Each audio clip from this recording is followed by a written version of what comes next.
Ele coloca a mão na consciência, sim, eventualmente porque assim, aparentemente, a via mais fácil para um cara aprender é a via do constrangimento próprio. É de você chegar sei lá, e se sentir mal porque você tava numa roda que tava todo mundo falando os absurdos, aí você fala, bom, eu não falei, mas você tava lá também, entendeu? E aí, enfim. Mas aí você pode dizer agora pra gente se existe alguma coisa que os homens podem fazer ou não, enfim. Tá, eu quero propor até uma reflexão com isso que você falou, assim. Eu acho que até a Mayara já falou sobre essa teoria feminista, que é a política sexual da carne. E isso tem muito a ver com essa teoria, que a gente fala de referente ausente. Então, por exemplo, quando você come uma carne, você tá vendo um negócio que você comprou numa embalagem, que é um pedaço de um cadáver, que era um corpo de um ser vivo. Só que isso torna o referente, que é o animal vivo, ausente. Então, tá só aquele pedaço. A mulher, ela foi tão coisificada e objetificada que ela tá nessa mesma condição. Então, quando tem uma mulher na sua frente, você vai falar, pô, desculpa, mesma coisa que você comer um bife na frente de uma vaca, sabe? Eu lembro a primeira vez que eu me senti mal de comer carne, foi numa fazenda, que eu comi churrasco no meio do pasto. E aí eu fiquei tipo, puta, foi mal, gente. E é a mesma coisa, só que quando não tem uma mulher, o referente é ausente. Então você já tá tão acostumado a falar da mulher como um objeto, que tipo, quando vocês estão entre caras, foda-se. É isso, funciona exatamente dessa forma. E aí a questão que eu sempre bato na tecla, muito homem vem discutir comigo no Instagram assim, 150 mais ou menos por dia. Nossa senhora. Mas só nem todo homem, porque a gente tá no processo. Aliás, esse foi o meu post mais compartilhado, foram 18 mil compartilhamentos. Nossa. E foram mais ou menos 1000 comentários de gente falando nem todo homem, isso foi muito legal. Eles comentando nem todo homem no post, nem todo homem é responsável por tudo que os outros caras fazem, porque eu não faço tal coisa que esses caras fazem, porque todo cara é babaca, eu também vou ter que ser chamado de babaca, e não sei o que, nananã. E eu sempre respondo, tipo, tá, antes de você vir aqui comentar nem todo homem no meu Instagram, você chegou no seu grupo de zap e xingou o seu amigo que publicou uma foto de uma mina nude que vazou, ou que fez uma piadinha machista, ou que objetificou uma mulher, ou que... Você sabe se algum dos seus amigos já transou com alguma mulher bêbada, sem que ela tivesse em condições de reagir? Você sabe se algum dos seus amigos já foi abusivo com alguma mulher? Então, é tanta coisa pra você fazer antes de você vir me falar nem todo homem, que assim, retire isso do meu Instagram. É sempre isso que eu respondo, sabe? E é isso, tipo... Antes de vocês quererem falar com qualquer mulher sobre o que ela pode ou não pode falar, o que ela pode ou não pode fazer, fale com os caras, porque o trabalho é isso. Os homens querem tanto se meter no feminismo, sabe? E aí isso é uma questão que, por exemplo, até quando eu falei sobre o episódio de feminismo, né, que vocês fizeram com a Mayara, o feminismo radical, ele é muito... Não tem espaço pra hipocrisia, entendeu? É isso. Então, por exemplo... não é que, a gente é contra os homens, a gente odeia os homens e por isso os homens não podem participar do feminismo. Existe uma coisa que é do feminismo liberal, por exemplo, que é tipo, mulheres, vocês são empoderadas, agora vocês são livres pra sentar no meu pau. É isso. E o feminismo radical, ele é contra a participação de homens justamente por causa disso. Porque tem homens como o meu ex que vão ter um quadro da Frida Kahlo na cabeceira da cama e vão bater em mulher. Então é mais ou menos essa discussão. Tem tantas coisas que homens podem fazer entre homens, sabe? Então, tipo, se vocês querem participar desse movimento, a gente vê vocês como aliados, na verdade, né? A Bell Hooks fala sobre isso. São aliados, porque quem faz as leis, quem está no poder há muitos milhares de anos, são os homens. Então a gente precisa da colaboração de vocês. Mas antes de querer, sabe, tipo, falar, eu estou me desconstruindo, o meu tempo, mas antes de todos querer capitalizar vivem... Exato, também. Antes de querer usar... Eu queria muito saber quem tá por trás do marketing dessas empresas. Enfim, empoderamento feminino. Mas é isso, sabe? Tipo, tem tanta coisa que o homem pode fazer. E, é isso, sabe? Em nenhum momento você pode dizer que você é um homem em processo de desconstrução se você nunca se posicionou no seu grupo de amigos com os machismos do seu grupo de amigos, sabe? Então, tipo assim, se você nunca fez isso, cala a boca pra toda a eternidade, sabe? Vai se trabalhar. É isso.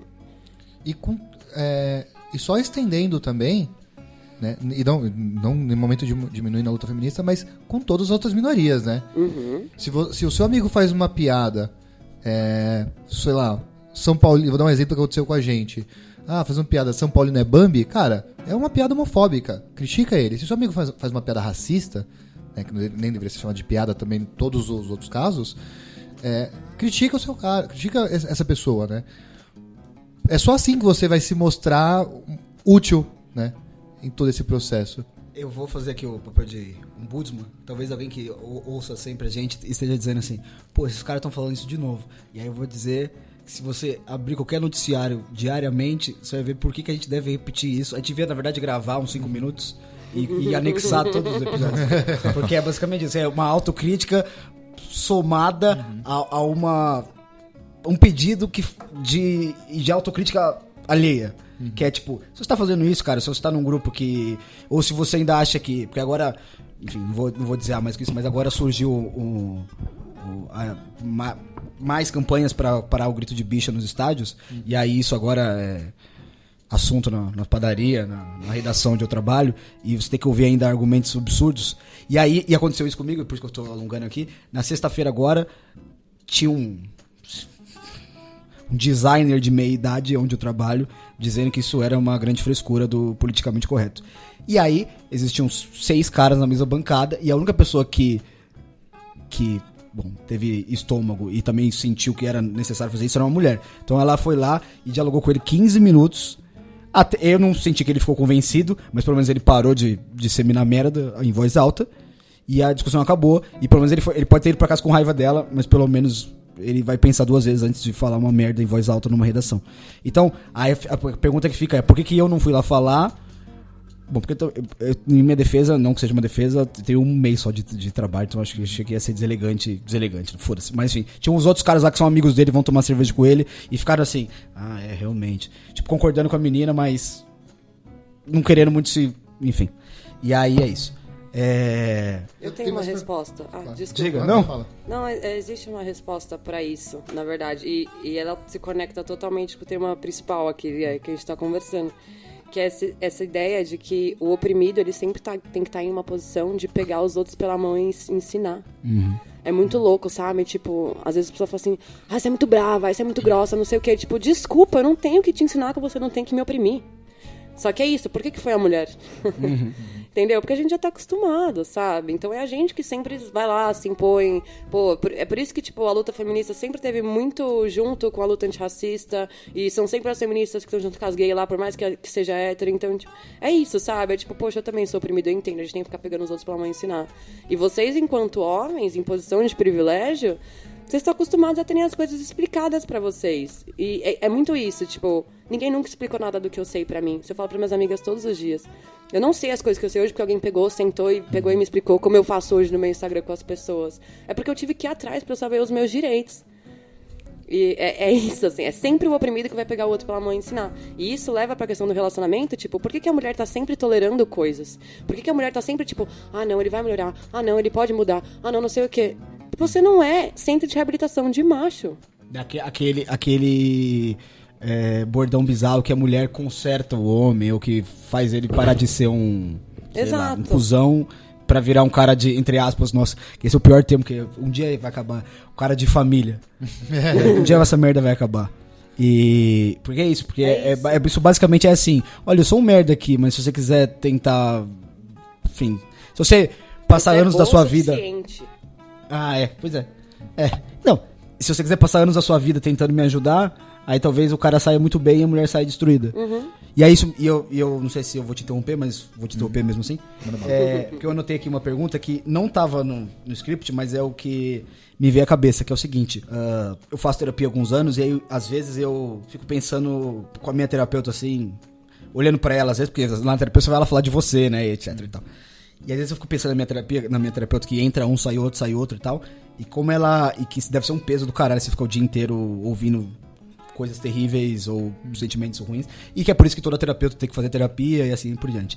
E aí eu fiquei pensando que, assim, a gente chamou a Isa aqui e por um assunto que ela sempre fala, mas como é que isso tem algum reflexo negativo e pesa em você, às vezes, quando você vai dormir à noite, fica pensando assim, nossa, pra fazer uma boa causa, uma causa nobre, que é espalhar algumas coisas por aí, enfim, acolher algumas mulheres, etc. Eventualmente você tem que reviver alguns relatos seus e às vezes você... Certamente a gente não foi a primeira pessoa que te convidou pra falar disso, nem a quinta, nem a 10ª, e não tem nenhum momento em que isso, como ser humano, assim, indivíduo, te faz mal, você fica pensando assim, nossa, eu tenho que tocar nesse assunto de novo, e etc e tal. Porque isso me veio na cabeça quando você tava falando, não era nada que eu tinha pensado antes. É muito louco você falar isso. Eu tava faz umas 2 semanas com uma outra amiga minha, a história dela é 1 milhão de vezes pior do que a minha, uma das mais graves que eu já vi. E ela também palestra sobre isso. E a gente tava concordando numa coisa, assim, que a gente fala de um jeito que parece que não aconteceu com a gente o que a gente tá falando. Mas é algum tipo de bloqueio, sabe? Nunca me doeu, nunca chorei pensando no que aconteceu comigo. Nada, porque é tão absurdo, foi tão destruidor, que eu nunca acessei, sabe, esse sentimento. E pra mim é indiferente falar sobre isso, sabe? Às vezes me dói mais falar sobre a história de uma outra pessoa do que a minha.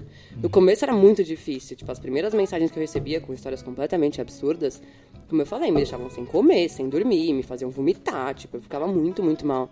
Hoje eu acabei criando uma blindagem pra essas coisas, sabe? Que até é muito louco. Às vezes tem amigas comigo me acompanhando, por exemplo. Já aconteceu 2 vezes isso comigo. De vizinhas estarem apanhando e eu ligar pra polícia. E eu faço isso com uma naturalidade. Tipo, ó, eu vou ligar aqui e é essa instrução que eu vou dar, é assim que eu tenho que fazer, eu não posso arrombar apartamento. Eu sei tudo que eu tenho que fazer muito friamente. E a amiga do meu lado, tipo, chorando desesperada, tipo, pelo amor de Deus, o que tá acontecendo, sabe?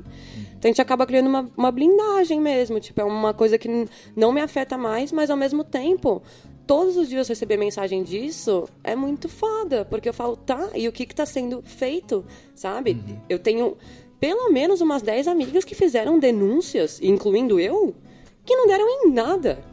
O cara nunca foi chamado pra uma audiência, por nada. Então, tipo assim, o que tá sendo feito pra que isso mude? Nada. Seria muito mais legal se a gente tivesse fazendo um episódio sobre coisas engraçadas, né? Eu disse isso exatamente porque às vezes... desculpa, mas porque às vezes a gente tava falando disso, porque a mulher ensinar, a mulher ensina.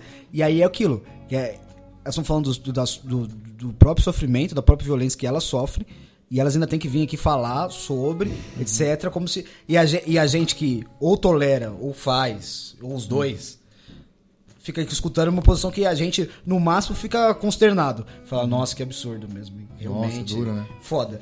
Mas aí acaba, você fica mal por um dia, 2, como é ver um filme triste, e vai embora da sua cabeça, depois você tá tomando cerveja. E eu fico imaginando, só me veio a cabeça isso, eu fiz um paralelo com a terapeuta, porque eu fico imaginando que tem dias que a minha terapeuta sai do consultório dela assim, meu Deus do céu.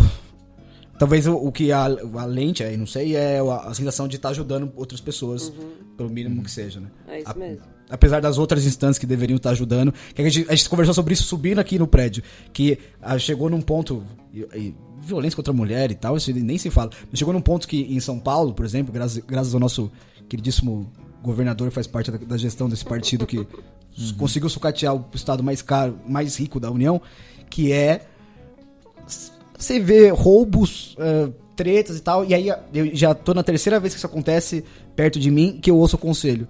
Nem liga pra polícia, que eu acho que eles nem vêm. Tipo, a polícia nem vem, não é que ela não vai fazer nada. Sim. A polícia nem vem.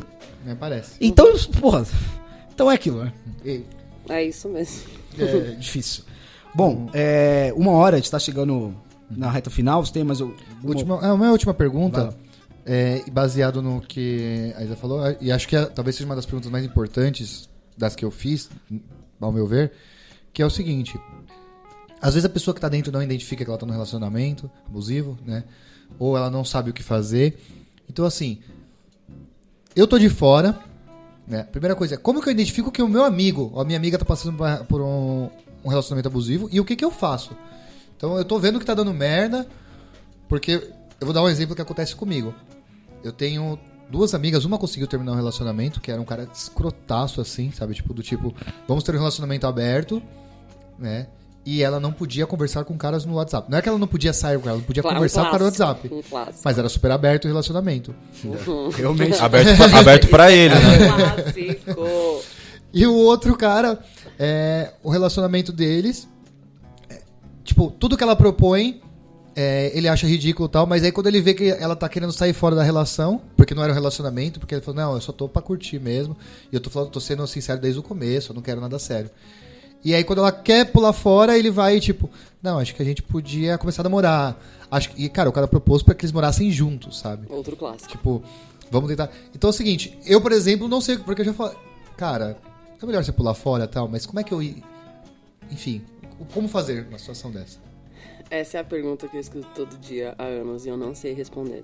É a mais difícil de todas. Nem eu sei o que fazer. Pra te ter uma ideia, assim, semana passada, eu tentei intervir de alguma forma no relacionamento de uma amiga minha e cagada, ela não fala mais comigo, o cara é o grande salvador da pátria que protege ela de mim. Então, assim, não